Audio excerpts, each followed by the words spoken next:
Salam alaikum, si cette vidéo vous plaît, pensez à cliquer sur le bouton j'aime, à vous abonner et à cliquer sur la cloche de manière à rester informé de toutes les nouvelles vidéos publiées sur la chaîne Voix Off for Islam.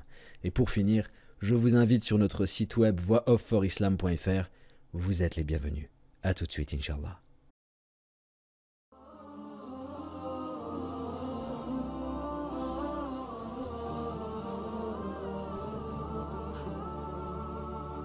يسعد فؤادي كلما ذكر الحبيب ترنما ذاك الذي رب العلا صلى عليه وسلم نبي رب العالمين الصادق الهادي الأمين الطاهر الدمث الذي للحق صار معلما للحق صار معلما ذاك الذي رب العلا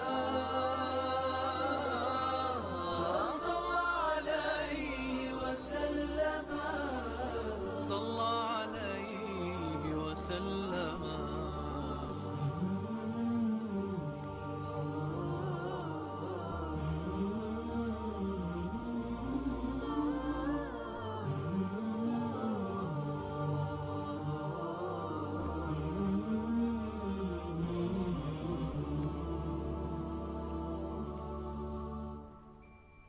L'an 5, après la révélation, les agressions contre les compagnons du prophète, alayhi salatu wassalam, se multipliaient. Certains compagnons décidèrent de s'exiler après avoir eu l'accord du prophète, alayhi salatu wassalam, dans une région appelée l'Abyssinie. L'Abyssinie où règne un roi nommé le Najashi, le Négus.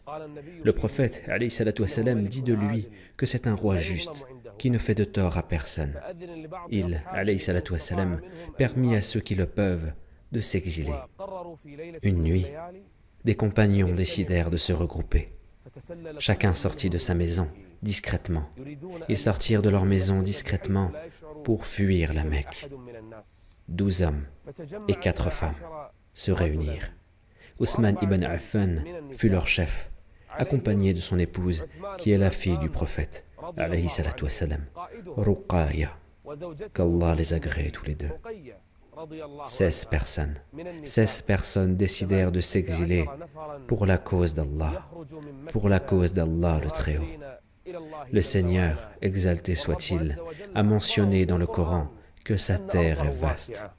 للذين أحسنوا في هذه الدنيا حسنة وأرض الله واسعة إنما يوفى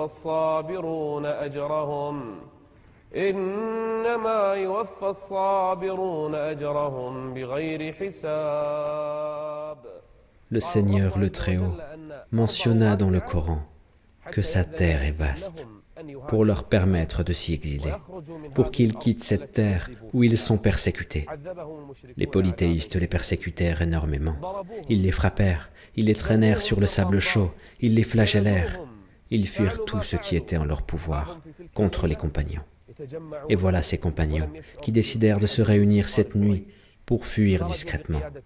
Ils sortirent sous la direction d'Ousmane ibn Affan et ils se dirigèrent vers la mer. Le lendemain matin, les polythéistes se rendirent compte de la fuite. Ils se précipitèrent pour les rattraper, mais le Seigneur le Très-Haut les délivra. Les compagnons embarquèrent sur un bateau et se dirigèrent vers l'Abyssinie, l'Éthiopie actuelle, vers ce roi juste, Najashi, qui fut chrétien. Chez lui, on ne faisait de tort à personne. On ne faisait de tort à personne et Allah le Très-Haut sauva ce groupe de croyants.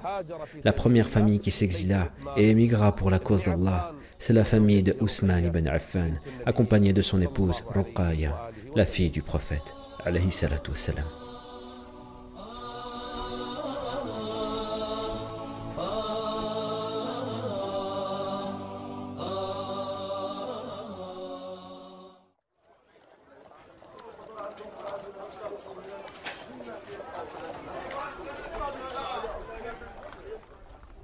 Dans la même année, marquée par l'exil en direction de l'Abyssinie, le prophète, alayhi salatu wassalam, était près de la Kaaba, en train de lire le Coran. Habituellement, les polythéistes levaient leur voix et criaient pour que personne n'entende la récitation du prophète, alayhi salatu wassalam. Mais cette fois, les polythéistes écoutèrent. Le prophète, alayhi salatu wassalam, profita de l'occasion et récita une sourate qui s'adressa à eux directement. Le prophète, alayhi salatu wassalam, récita la sourate l'étoile, par sagesse de sa part. Il récita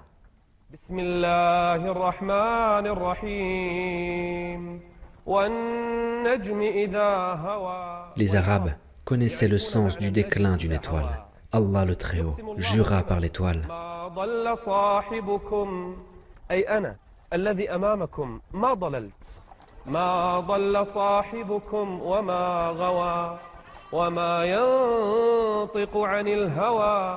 إن هو إلا وحي يوحى علمه شديد القوى ذو مرة فاستوى. Les polythéistes furent émerveillés par ce qu'ils entendirent. Leurs cœurs les poussèrent à méditer ces paroles et à les écouter. Ils sont toujours polythéistes, mais la parole d'Allah peut avoir des effets sur le cœur. Ils continuèrent à écouter jusqu'à ce que le prophète récita أفرأيتم اللات والعزى ومناة الثالثة الأخرى ألكم الذكر وله الأنثى. Le Seigneur le Très-Haut leur parla de leurs idoles, ces statues qu'ils adorent. Puis Allah leur dit ce qu'il a fait des anciennes nations. وأنه أهلك عادا الأولى وثمود فما أبقى وقوم نوح من قبل إنهم كانوا هم أظلم وأطغى. À ce moment, ils eurent peur. Ils eurent peur de ce qu'ils entendirent. Malgré le fait qu'ils soient polythéistes, ils eurent peur de ces paroles. Et à la fin de la sourate, le Seigneur le Très-Haut s'adresse à eux directement en disant أفمن هذا الحديث تعجبون وتضحكون ولا تبكون وأنتم سامدون. Quand vous entendez ce Coran, vous chantez. Quand vous entendez la parole d'Allah, vous n'êtes pas touché. Et lorsque vous entendez ce discours, vous vous étonnez. Elle est où votre foi, votre raison, votre cœur? Puis vint la fin de la sourate.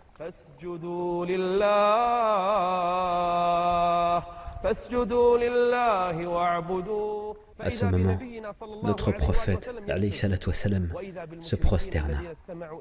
Et d'un coup, tous les polythéistes qui écoutèrent se prosternèrent avec lui, involontairement. Leur corps se prosternait, mais leur cœur n'était pas croyant. Ils se prosternèrent malgré eux, et quand le prophète se leva, il les vit en train de se prosterner. Il leur dit: vous avez cru? Mais là, ils ne surent quoi répondre. Comment ils expliqueront cela au prophète? Ils n'embrassèrent pas l'islam, mais ils se prosternèrent involontairement. Vous vous êtes prosternés pour Allah, vous avez cru? Non, nous avons pensé à nos divinités, et nous nous sommes prosternés pour elles. Qu'ils périssent, qu'ils périssent. Une rumeur se propagea auprès de Quraysh, que les gens de la Mecque avaient cru, que leurs notables se sont prosternés avec l'envoyé d'Allah. Et cette rumeur arriva jusqu'à l'Abyssinie. Le résultat de cela est que les exilés revinrent en direction de la Mecque. Mais à l'approche de la Mecque, ils comprirent que ce n'est qu'une rumeur. Alors, certains revinrent sur leur chemin et d'autres entrèrent à la Mecque, discrètement.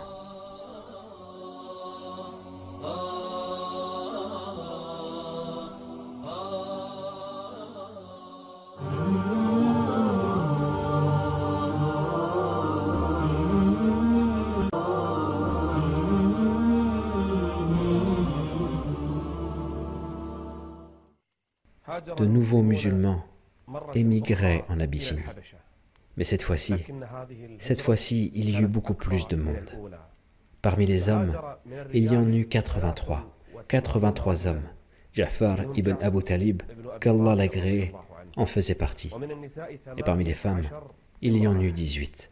tous et toutes émigrèrent en Abyssinie, chez Najashi, le Négus, un homme chrétien qui ne faisait de tort à personne, et ils vécurent en sécurité. Quraysh décida alors d'envoyer 2 hommes parmi les plus habiles, Amr ibn al-As et Abdallah ibn Abu Rabia. Ils décidèrent d'envoyer 2 hommes accompagnés de cadeaux pour Najashi. Et quand ils arrivèrent chez Najashi, ils distribuèrent les cadeaux. Ils distribuèrent les cadeaux au Najashi et au patriarche. Najashi, donc le Négus, était heureux de les voir. Alors, il les invita à son conseil. Amr ibn al-As parla. Il dit, « Ô Najashi, des effrontés de notre peuple, se sont réfugiés dans ton pays, en fuyant notre pays. Ils ont abandonné notre religion et la religion de leurs ancêtres, et ils n'ont pas embrassé ta religion. Ils ont insulté notre religion et nos ancêtres, et toi, tu les as accueillis. Exclus-les, car les notables de la Mecque veulent les faire revenir. » Les patriarches, en appuyant la parole d'Amr, dirent, « Oui, ô Najashi, fais-les revenir dans leur pays. » Najashi dit, « Non, pas avant que j'entende leur avis. » Alors il les appela. Les musulmans se regroupèrent, et c'est Ja'far ibn Abu Talib qui parla en leur nom. Najashi leur dit, « Vous vous êtes séparés de la religion de vos ancêtres, et vous n'êtes pas entrés dans notre religion. Alors quelle religion avez-vous » Ja'far dit, « Ô Najashi, nous étions dans l'ignorance, nous adorions les idoles et les pierres, nous mangions les cadavres, nous faisions les turpitudes, nous rompions les relations avec la famille, nous étions de mauvais voisins entre nous. Le fort dominait le faible, jusqu'à ce qu'Allah le Très-Haut nous envoya un prophète parmi nous. Nous connaissons sa lignée, sa véracité, sa vertu, sa fidélité. Il appelle à l'adoration unique d'Allah. Il nous appelle à délaisser les adorations des idoles et des statues de pierre. Il nous appelle à rendre visite aux proches et d'être un bon voisin. Il nous demande de dire vrai. Et il nous appelle à la loyauté. Il nous appelle à faire la prière, l'aumône et la chasteté. Ja'far continua à recenser les préceptes de l'islam et il dit, « Mais notre peuple nous ont persécutés. Et nous nous sommes réfugiés chez toi, car nous savons que tu ne fais de tort à personne. » Après avoir écouté la bonne argumentation de Ja'far, Najashi dit, « Est-ce que vous avez quelque chose à raconter de votre religion ?» « Oui, » répondit Ja'far. « Raconte-nous alors. » Ja'far ibn Abu Talib choisit la sourate Maryam, donc Marie. Il commença à réciter et Najashi et les patriarches écoutèrent. Bismillahirrahmanirrahim. Kaf ha ya ayn sad. ذكر رحمة ربك عبده زكريا إذ نادى ربه نداء خفيا قال رب إني وهن العظم مني. Ja'far récita, et Najashi commença à avoir des larmes aux yeux, et les patriarches pleurèrent également. Ja'far récita, إذ انتبذت من أهلها مكانا شرقيا فاتخذت من دونهم حجابا. La sourate relate l'histoire de Marie, puis celle de Jésus, alayhi salam. Ils commencèrent à pleurer, et les larmes coulèrent le long de leurs barbes. Et quand Ja'far termina, Najashi dit, « Par Allah, que ceci et ce que Jésus avait apporté sortent de la même niche. » Cela veut dire que c'est la même religion que Jésus avait apportée. Amr ibn al-As sortit, et Najashi dit, « Vous serez en sécurité dans mon pays. » Et les musulmans sortirent. Et Amr dit, « Par Allah, je reviendrai demain et j'insisterai de nouveau. » Amr ibn al-As revint le jour suivant. C'était un homme intelligent. Il dit, « Oh Najashi, as-tu entendu ce que les faibles d'esprit disent à propos de Jésus, fils de Marie ?» Ils disent quoi? Ils disent des choses horribles à son propos. Alors Najashi les appela. Les musulmans savaient que Najashi allait les questionner sur Jésus. Ils eurent peur. Que vont-ils faire? Mais ils tenaient à dire la vérité. Seule la vérité les sauvera.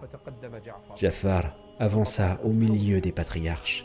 Najashi demanda: « Que dites-vous de Jésus, fils de Marie? Il est le serviteur d'Allah et son envoyé. » Tout le monde écoutait à cette affirmation dangereuse. Il est serviteur d'Allah, mais les chrétiens ne disent pas ça. Ja'far dit: « Il est le serviteur d'Allah et son envoyé, et il est sa parole qu'il envoya à Marie et un souffle de vie venant de lui. » Ja'far continua à citer la description de Jésus. Les personnes autour se turent. Najashi baissa la tête et prit une branche qui était par terre et il dit: « Par Allah, que ceci ne sort pas de la limite de la parole que Jésus, fils de Marie, rapporta. » Les patriarches se mirent en colère. « Même si vous vous mettez en colère, par Allah, que ceci est bien ce qu'a rapporté Jésus, fils de Marie. » Et il ordonna de retourner les cadeaux que Amr ibn al-As avait ramenés. Il ordonna de retourner les cadeaux. Amr, avant qu'il embrasse l'islam, et Abdallah ibn Rabi'a revinrent déçus à la Mecque. Les musulmans dirent: « Nous avons connu chez Najashi des années de sécurité et de sérénité que nous n'avions jamais vécu auparavant. Il nous a laissé adorer Allah comme nous le voulions. » Les musulmans restèrent en Abyssinie des années jusqu'à ce qu'Allah délivrera son prophète.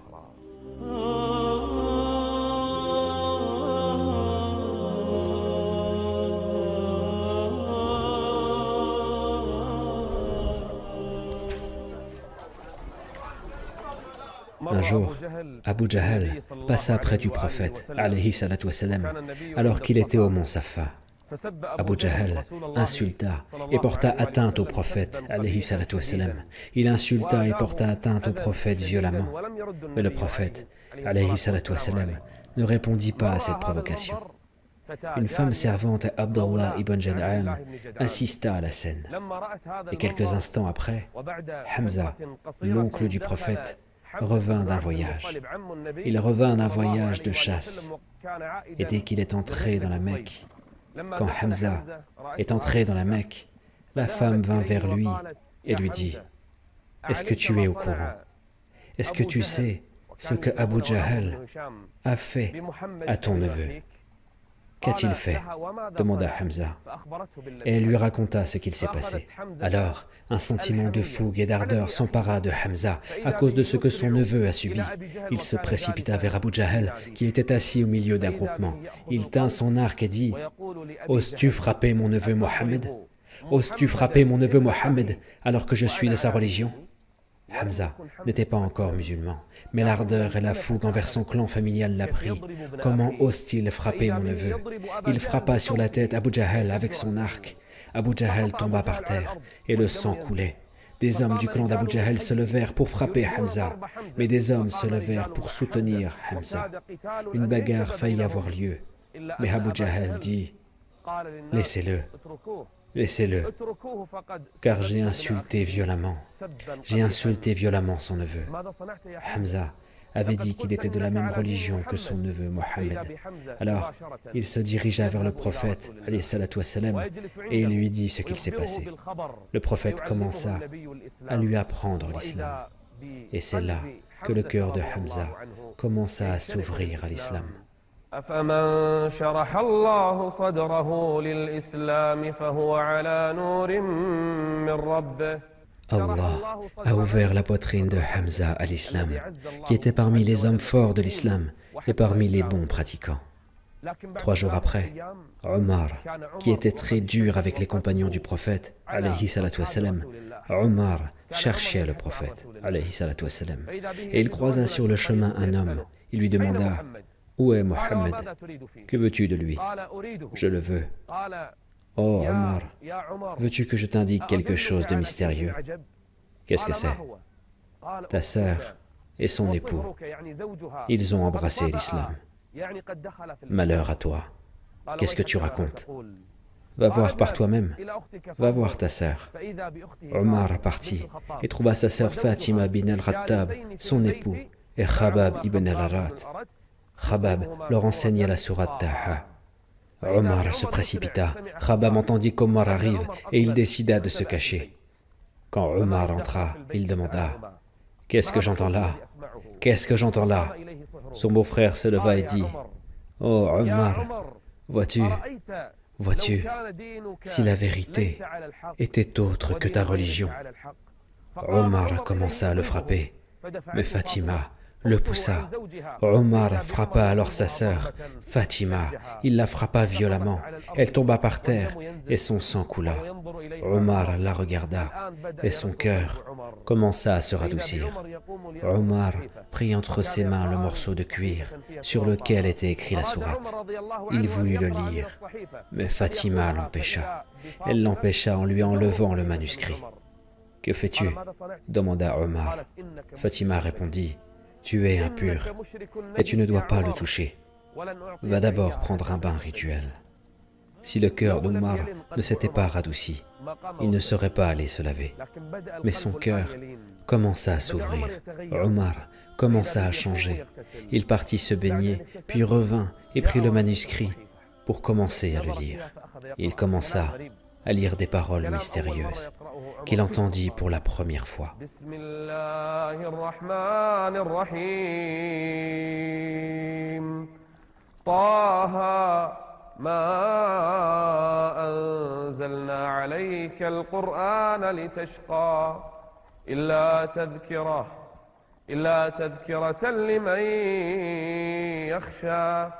تنزيلا ممن خلق الأرض والسماوات العلا. Omar savait, il savait que c'est Allah qui a créé la terre et les cieux. تنزيلا ممن خلق الأرض والسماوات العلا. Qui est-ce? الرحمن على العرش استوى. Omar lut ces versets et il médita. Sa sœur invoqua Allah pour lui. Son beau-frère est assis à côté. Puis Khabab décida de sortir quand il entendit Omar lire le Coran. Quand il sentit que le cœur d'Omar commença à s'ouvrir à la parole d'Allah, le Très-Haut.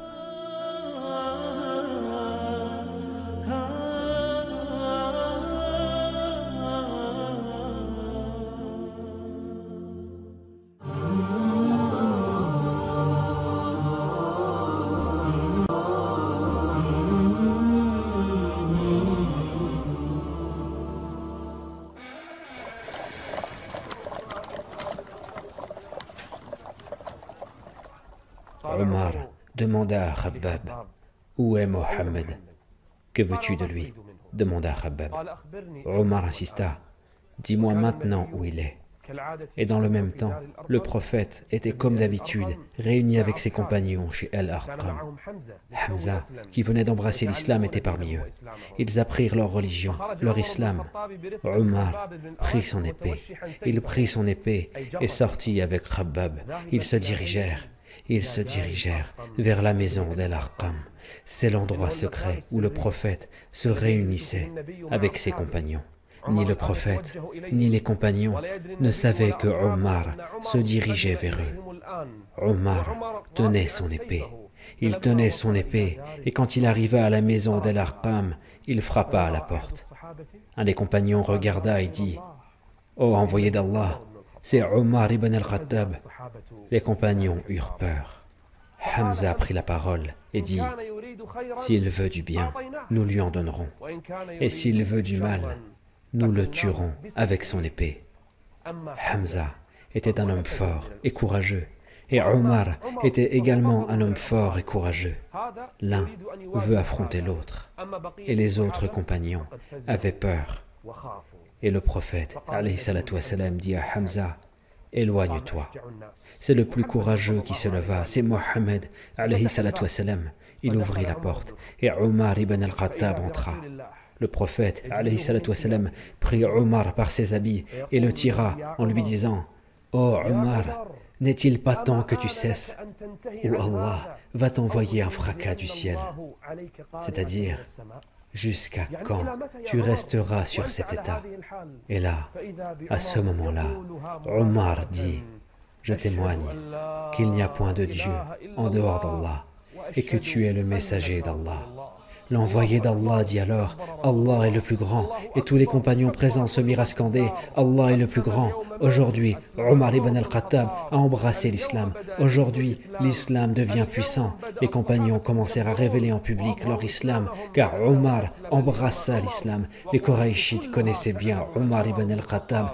Personne ne pensait que Omar se convertirait un jour. Personne. Mais aujourd'hui, Allah a ouvert sa poitrine à l'islam. شرح الله صدره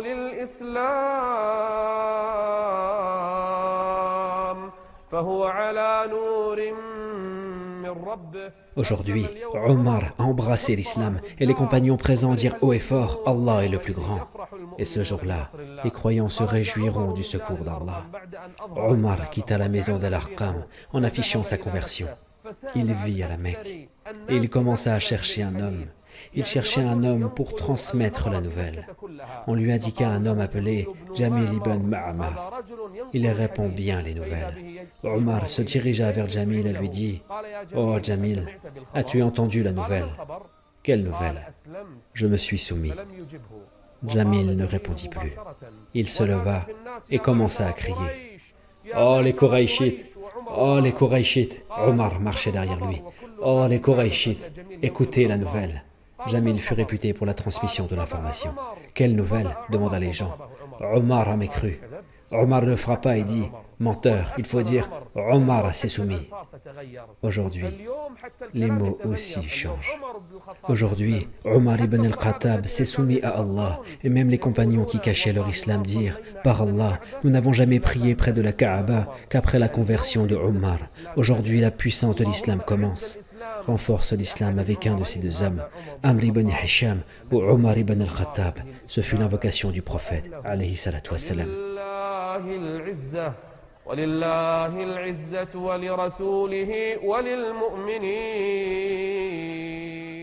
Après avoir entendu la nouvelle, les polythéistes se regroupèrent autour de Omar ibn al-Khattab. Ils se regroupèrent autour de lui et ils commencèrent à le frapper. Il fut seul contre eux tous. Il lutta contre eux en poussant l'un et en frappant l'autre, du début jusqu'à la fin de la journée. Ils furent autour de Omar, tous, pour le tuer. Mais ils ne purent pas, ils ne réussirent pas. Et à un moment, Omar dit « Ô peuple de Quraysh, par Allah, si nous étions 300 musulmans à la Mecque, nous ne te l'aurions pas laissé pour autant. » Dès le premier jour de sa conversion, il commença à menacer les mécréants de Quraysh. « S'il devait y avoir un prophète après moi, ça aurait été Omar, a dit le prophète, alayhi salatu wassalam. Il est El-Farouq, par laquelle Allah a séparé le vrai du faux. Et quand la situation est devenue dure pour Omar, un des nobles de Quraysh arriva, Al-As ibn Wahel. Il dit, que se passe-t-il? Omar a mécru, répétèrent les polythéistes. Al-As dit, c'est un homme qui a choisi sa religion.